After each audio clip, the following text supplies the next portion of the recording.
Hello everyone and welcome back. I will tell you real stories from ordinary people. It may seem to you that it's nothing unusual, but every story has a problem and it needs to be solved. We can do it together. After the story, I will tell you my thoughts from the point of view of psychology, and you can write me your thoughts in the comment. I will definitely answer. Today, I want to tell you a story that happened to a girl. She found out that her perfect boyfriend was cheating on her, and he was able to do it more than once. Well, let's find out if he could stop. Let's go. I'd like to preface this by saying that I'm not necessarily asking for advice, rather just getting it off my chest through a rant. The first time I found out he cheated, I was in absolute shock. Confusing and overall just didn't know how to react since it didn't really happen to me before. But I remember that my feelings intentional emotion was anger and frustration, followed by sadness and the realization that it did actually hurt me.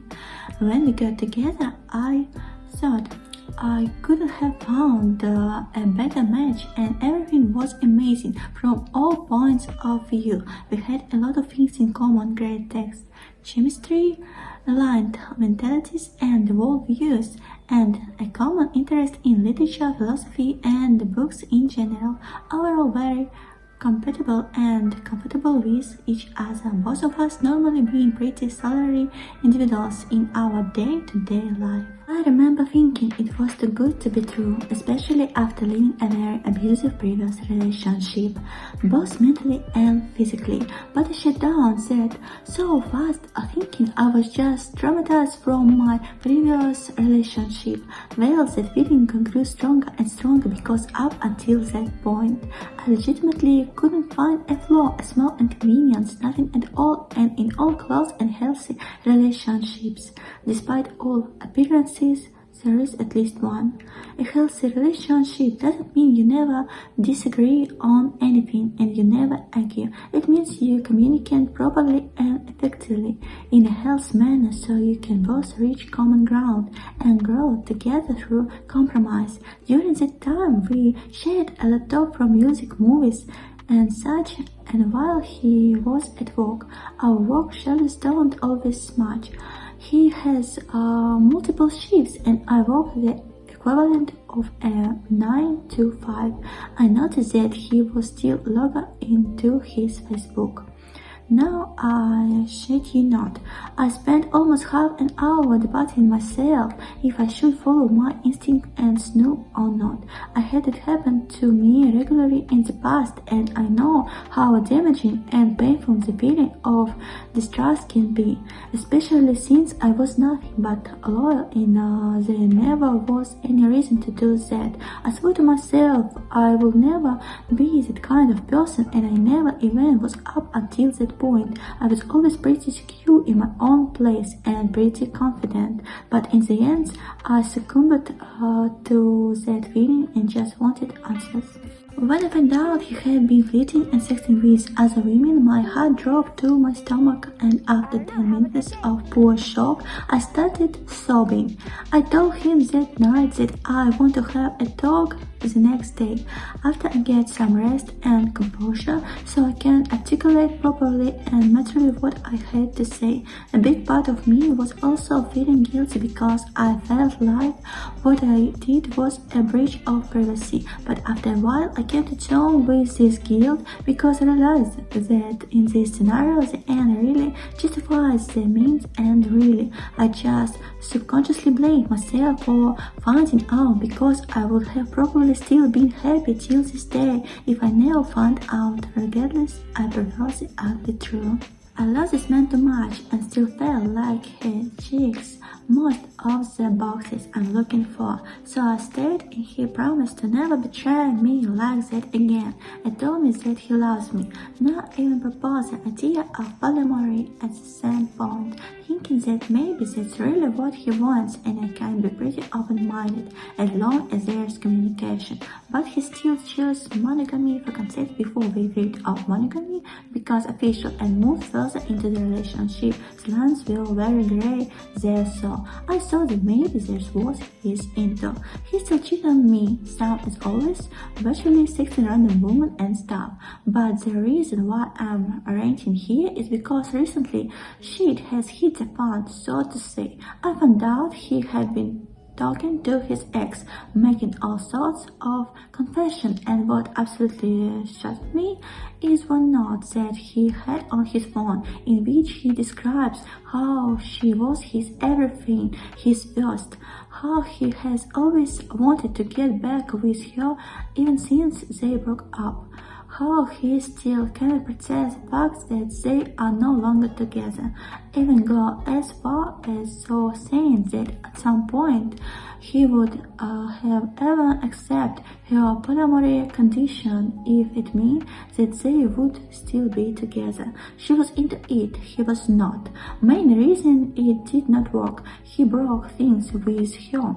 I think it's worth mentioning that she truly shaped the way he relates to romantic relationship because she was in fact his first girlfriend. He was around 18 at the time and she was 28.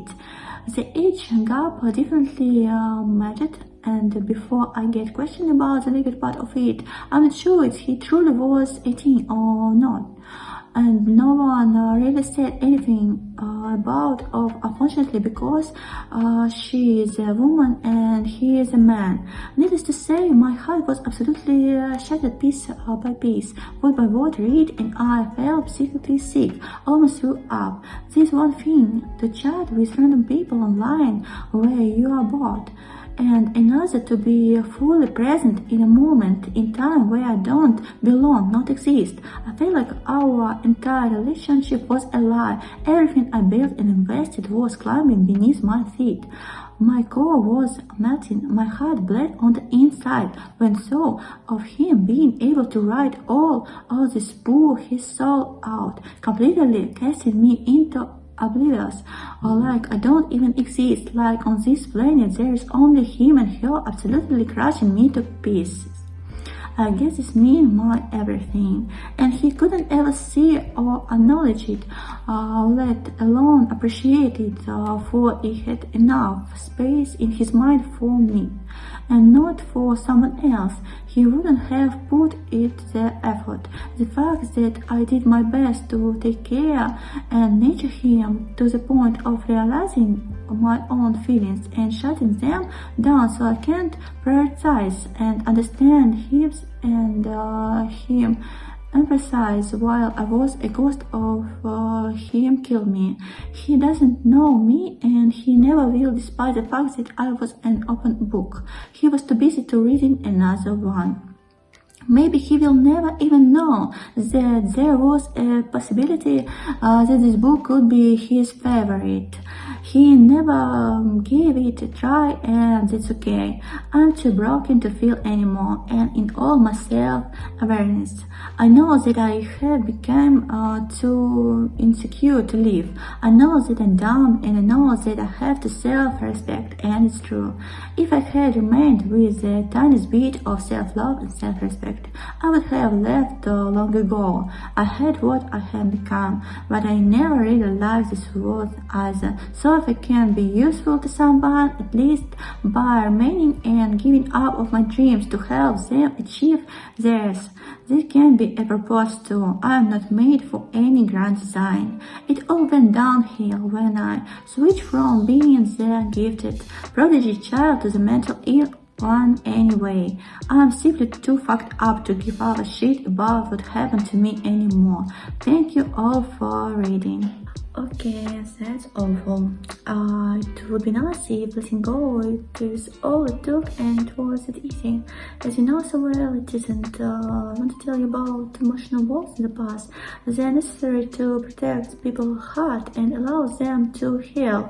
But at the same time, people need to have the ability to tear them down when the situation devastated, like when there is someone worse being within. I compare emotional walls to cost people get when they break a bond.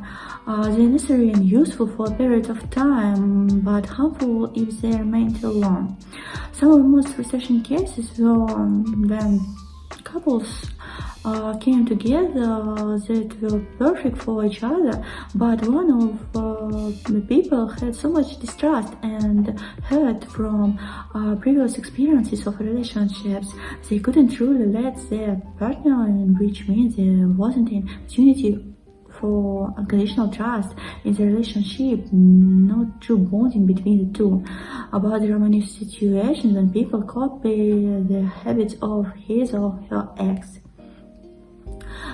This happens unconsciously, and after the breakup you have to be alone and realize what happened. Perhaps the relationship between this girl and the guy started too early. I think he had time to recover. Therefore, he began to cheat and repeat the behavior of his ex-girlfriend. If you are starting a relationship, you need to make sure you don't do that. I sincerely hope that this poor girl will meet a wonderful man and be happy with him. And if you have a problem, write it in the comments. I will definitely help.